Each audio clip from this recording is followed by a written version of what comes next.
Good morning, everybody. This video is going to be kind of small, but it's one that I want to put out there.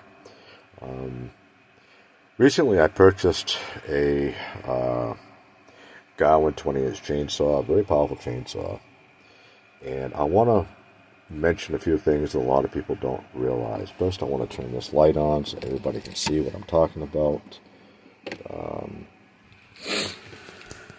A 20-inch chainsaw has a lot of power.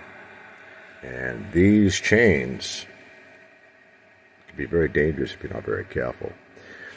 One lesson I want to tell people about chainsaws that a lot of people may not realize: chainsaws don't cut, they rip. They tear into whatever the blade is placed on. So when you get hurt by a chainsaw, especially a blade, you're not cutting into the skin, you're ripping, gashing into the skin. This is what I want to talk about, the chain break. It's very important to remember: do not alter, do not remove, do not ignore the chain break. This chain break is designed for a very specific reason.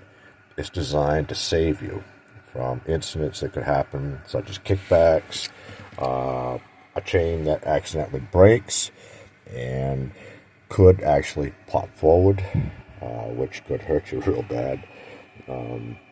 One of the things that I've seen in my past, I'm not going to go into detail, but I saw a person who had taken the chain brake off and was cutting very unprofessionally. He was what's called slash cutting. And the tip of his bar connected onto a limb, and the chain, well, chainsaw, kicked back. It's called a kickback, and it came right straight back, and the chain took him in the throat. So let's just say, had he had this in place, the chain brake, that would instantly stop the chain, and the injury would have been very, very minor, to say the least. This person ultimately ended up losing his life, loss of blood. So it's a very important lesson to remember. This chain brake is there for a very specific reason, and you do not, on any circumstance, want to remove it, alter it, or discard it. This chainsaw is 110 decibels, which is not very loud, but it's also a lot quieter than some of the bigger saws. This is an average size saw. This is not a monster saw. This is not one that you'll use to cut redwood trees, obviously. But this has a 62cc, and its displacement is what I needed. So you can see that. So, another key factor I want to explain about chainsaws is chainsaw use is when you're starting it. You don't need to let go of this when it fires or kicks or starts. Doing so will weaken the cord that's inside, and that could fray the cord, and over time this cord will break. Your pull cord will break. It'll break really easily. So when you're cranking it, don't just crank it then let go of it.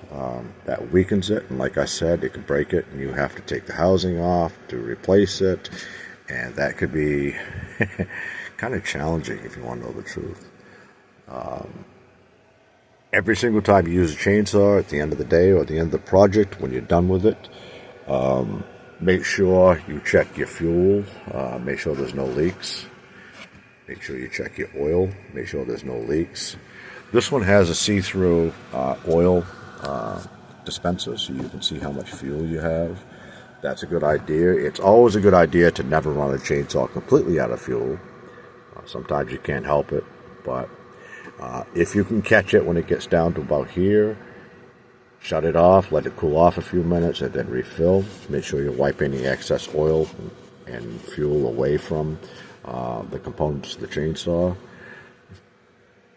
A lot of chainsaws, the filters are in different places. This one is on the very top.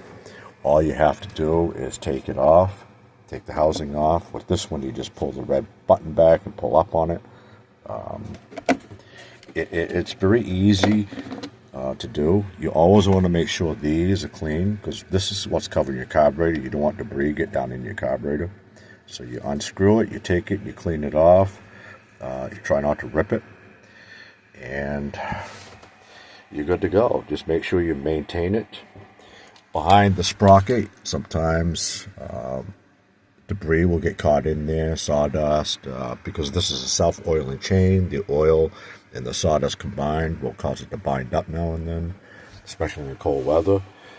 Make sure you clean that as best you can. When you do clean the filter, make sure you look under, because sometimes you may have a loose fitting and debris will get caught in here, which ultimately will get caught on this, and that blocks the airflow necessary for your carburetor to work, which ultimately will affect your chainsaw, and the performance will be very seriously declined. When you put this back on, make sure, absolutely certain, that it's tight. Make sure that there's no leakage. Make sure it's on secure. What I do is when I start a chainsaw, I'll activate the chain brake. A lot of people won't do that. They'll say, well, why would you do that? I've always done that as a safety protocol. And I make certain that once it's activated, I run it for a few seconds, just a few seconds, and I'll deactivate the chain brake, pull it all the way back, and let it warm up just a couple seconds more. Then I'll slowly trigger it. Allow the fuel and the oil to go where it needs to go.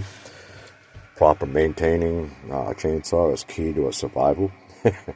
Believe me, I've gone through many chainsaws because of lack of experience when I was younger. Nowadays, I've learned that it's very important. I only brought this chainsaw in for this video demonstration. Never bring a chainsaw into a place you're living because of fumes. You may not even realize, but a chainsaw emits fumes, and that fuel could ultimately ignite, and that could be very dangerous. In honesty, it could be deadly. It could cause a house fire that you can't get out of. So never bring a chainsaw inside unless it's absolutely necessary. I've done this only and specifically for the purpose of this video. And once this video is done, this will be going back out in the storage area.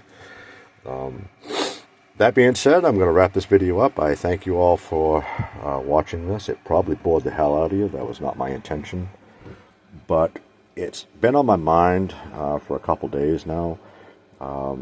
I've seen a lot of people just recently using chainsaws in the area here locally, and a couple of them have removed the chain brake, and that bothers me because all that's going to do is ultimately place you at a higher risk of injury, and possibly death, and it's just not worth it. This here is for a reason, and I have a policy. If I use a chainsaw, I start with all my fingers, and at the end of the day, I want to be able to count all my fingers.